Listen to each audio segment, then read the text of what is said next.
مرحبا وأهلا بكم في برنامج داخل واشنطن. معكم مضيفكم روبرت ساتلوف. إنه الربيع، أي بداية موسم البيسبول وتفتح إزهار الكرز وحلول موعد دفع الأمريكيين لضرائبهم، وأحد هذه الأمور لا يلقى ترحابا كبيرا. في عام 1913 غير دستور الولايات المتحدة للسماح للكونغرس بفرض ضريبة على الدخل الشخصي، وتوجد طرق كثيرة تجمع بها الحكومة المال، بداية من الضرائب على المبيعات والرسوم الجمركية والتراخيص والرسوم المتنوعة، ولكن الضريبة على الدخل هي الأكثر شهرة. وطوال قرن من الزمان دار جدل كبير في السياسة الأمريكية حول قانوننا الضريبي. هل يدفع الأمريكيون أكثر من اللازم أم أقل من اللازم؟ هل نظامنا تقدمي بدرجة كافية؟ هل يقمع الابتكار والاستثمار؟ هل هو عادل؟ تجدد ذلك الجدل اليوم. على الجانب اليسار يريد الديمقراطي برني ساندرز زيادة الضرائب لتقديم خدمة رعاية صحية شاملة وتعليم جامعي مجاني. وعلى الجانب اليمين يريد الجمهوري تيد كروز محو نظامنا الحالي بالكامل وفرض ضريبة موحدة بدلا منه، حيث يدفع الجميع أغنياء وفقراء نفس النسبة. لمناقشة الضرائب وشؤون السياسة في أمريكا اليوم، يسرني أن أرحب بواحد من كبار الخبراء في واشنطن بموضوع الضرائب، وهو هنري آرون من معهد بروكينغز. Welcome back to Dakhel, Washington. It's that time of year again, the time for Americans to pay their taxes. And so I'm delighted to welcome Dr. Henry Aaron to talk about how the tax system works in America and how Americans actually pay for our government. Thank you very much for joining us today. Thank you for having me. Personal income tax. About what percentage of government spending is based on what Americans pay directly to government for personal income tax? Well, there are two parts to our government. One is the national government. The other are state and local governments. So I'm going to answer your question for the national government. The personal income tax pays about 40% of the total cost of government.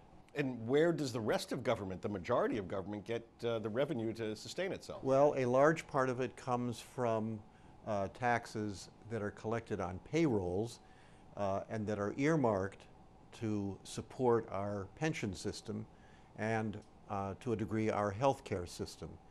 Those funds are collected in a separate tax which is levied only on payrolls, not on total income. In addition, there's a corporation income tax that collects a modest amount of revenue. We're going to get to some of the those other taxes in just a minute, but let me just ask you, on the average, or an average family in America, I know that's a difficult concept, but what would an average family in America pay percentage-wise of its of revenue on taxes? Well, personal income taxes in the United States account for about 6 or 7% of our gross domestic product. So you can translate that roughly into a tax burden that individual households have.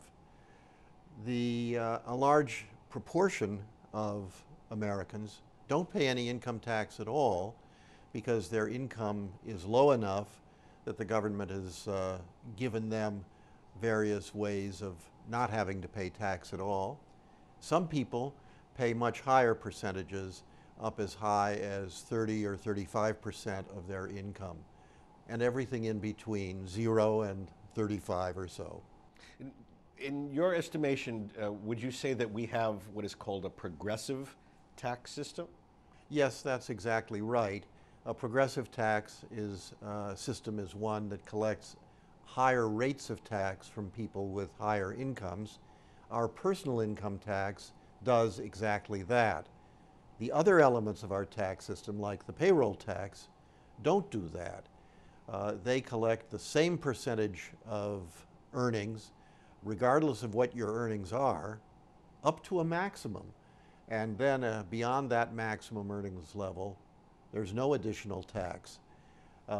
So that tax is proportional up to an earnings level that covers about 90% or 85% of all earnings in the United States. And you said that in our system, the federal government has a personal income tax. Do most states and local governments have income taxes as well? Most states do.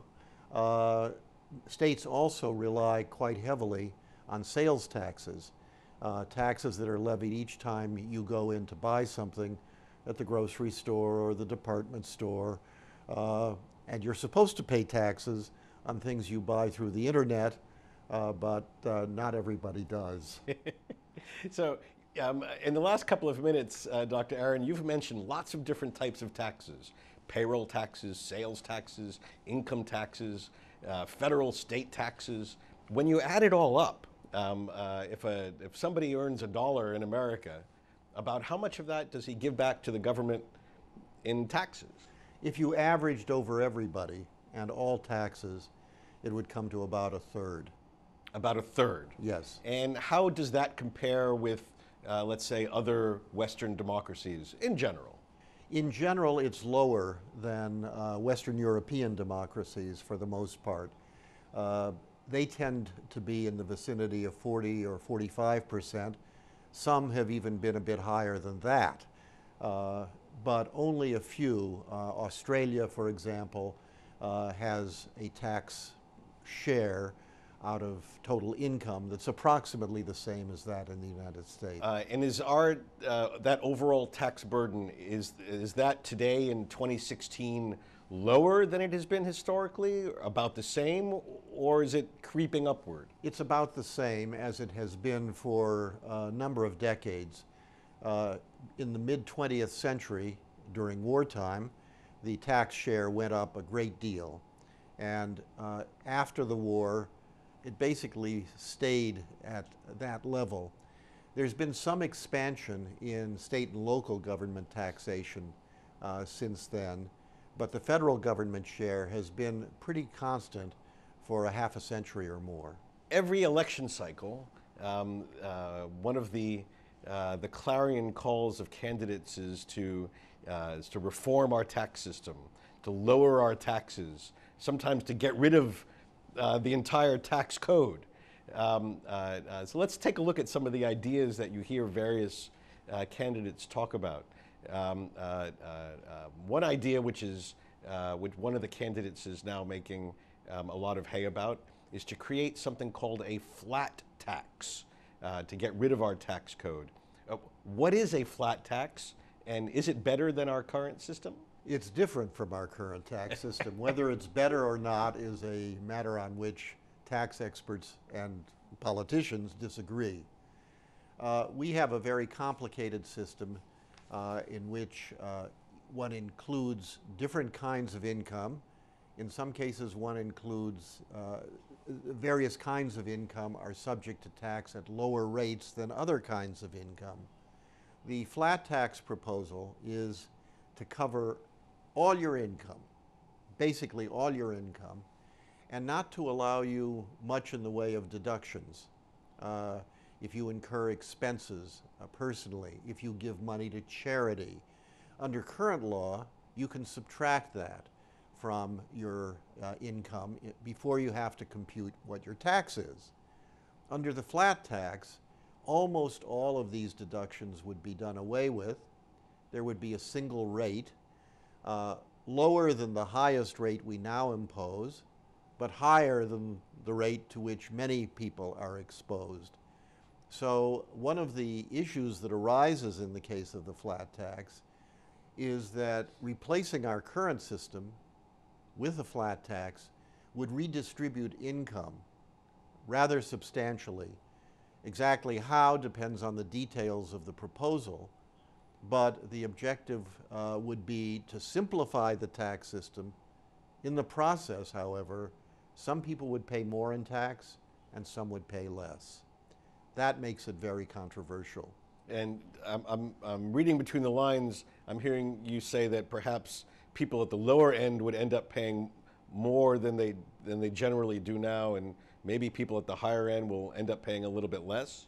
It depends exactly on the details of the tax proposal, but if you have a genuinely flat tax, it's pretty hard to avoid having that result, because people at the top now do pay quite high marginal tax rates compared to those who are further down the scale.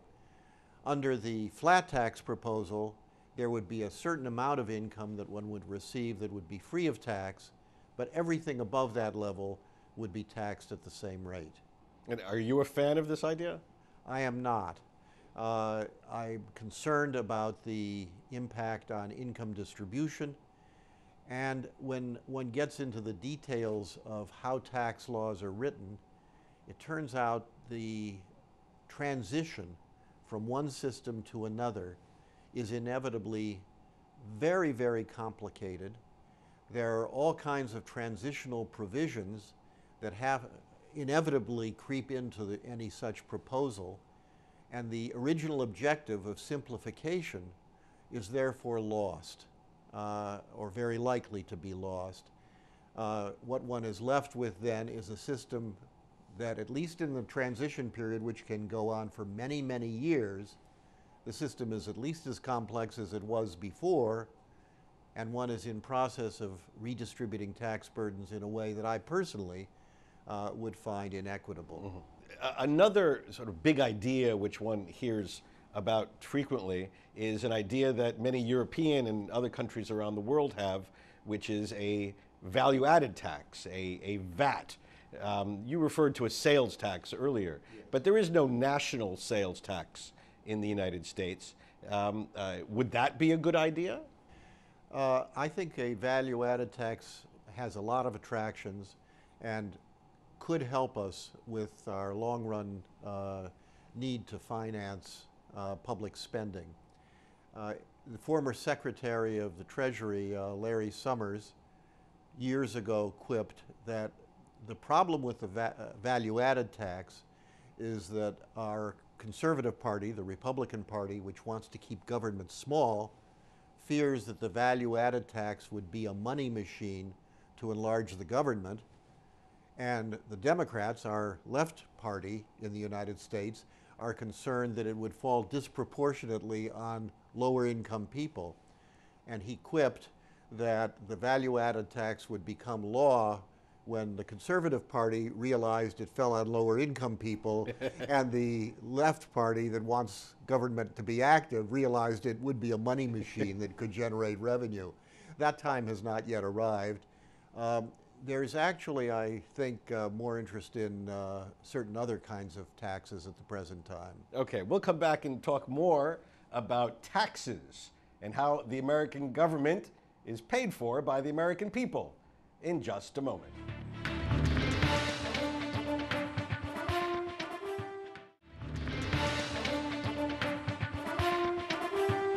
My guest today is Henry Aaron. Henry J. Aaron is a senior fellow and former director of the Economic Studies program at the Brookings Institution, a prominent Washington think tank.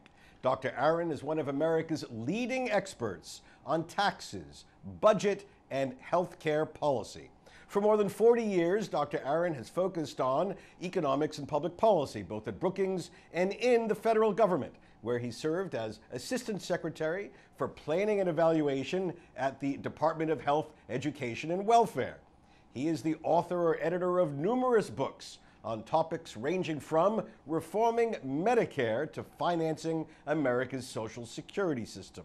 A graduate of the University of California at Los Angeles, Dr. Aaron holds a doctorate in economics from Harvard University.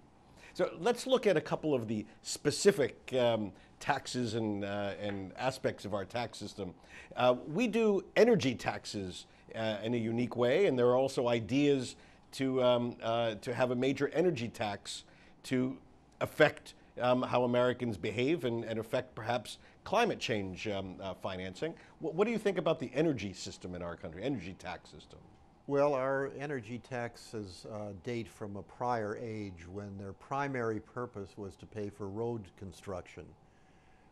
So a tax is levied on gasoline. It's a state tax, and then there's also a federal tax, a national tax on gasoline. Increasingly in recent years, people have become concerned about global warming from greenhouse gases, the burning of hydrocarbons. And I think there is a broad consensus among economists of all political stripes that we would be, in the United States and actually the world would be better off from an environmental standpoint if we replaced or added to gasoline taxes a general tax on carbon emissions of greenhouse gases. We're concerned about global warming.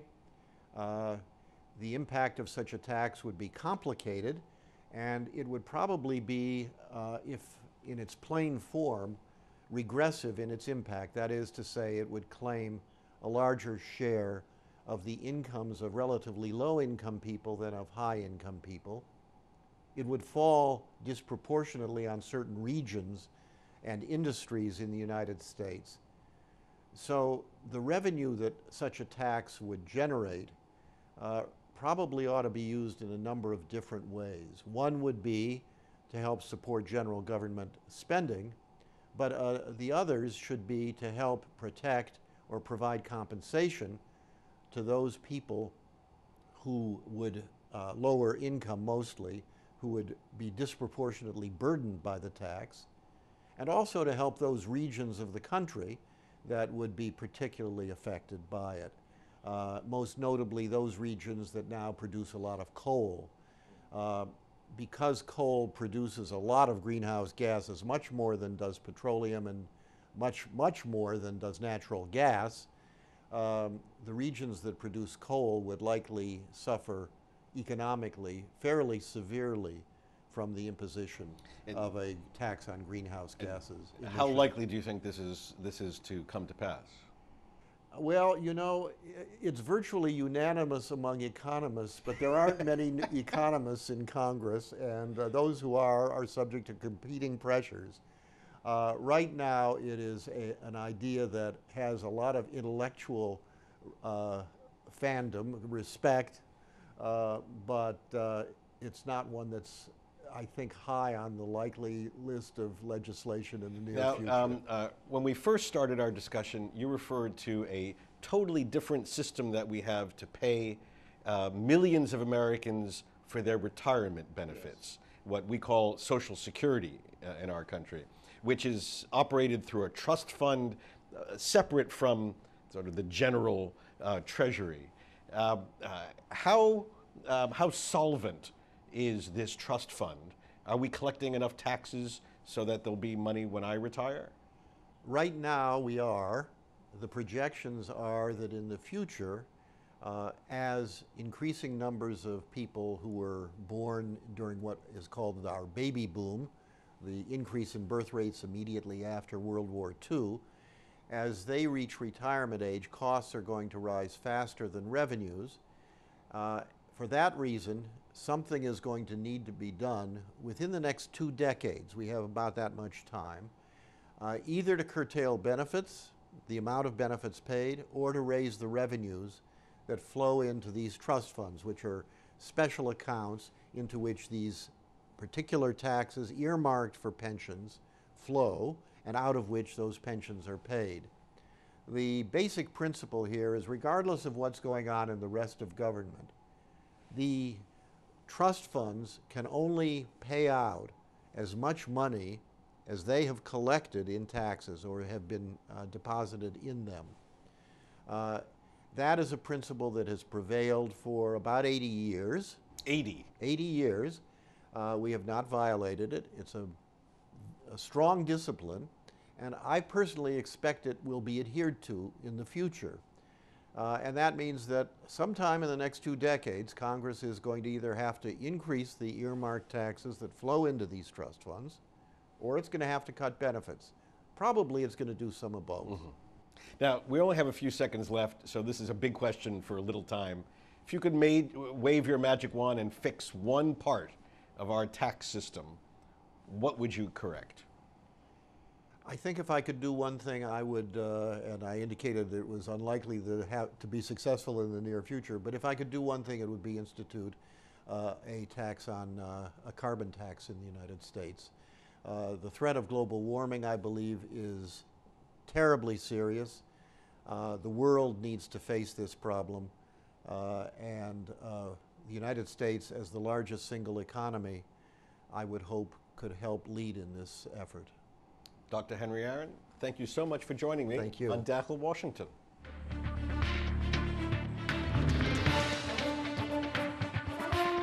بهذا نصل إلى نهاية هذه الحلقة من برنامج داخل واشنطن.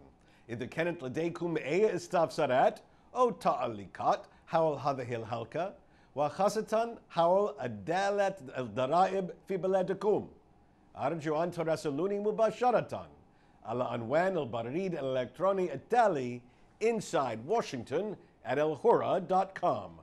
معكم روبرت ساتلوف. شكرا لكم وإلى اللقاء.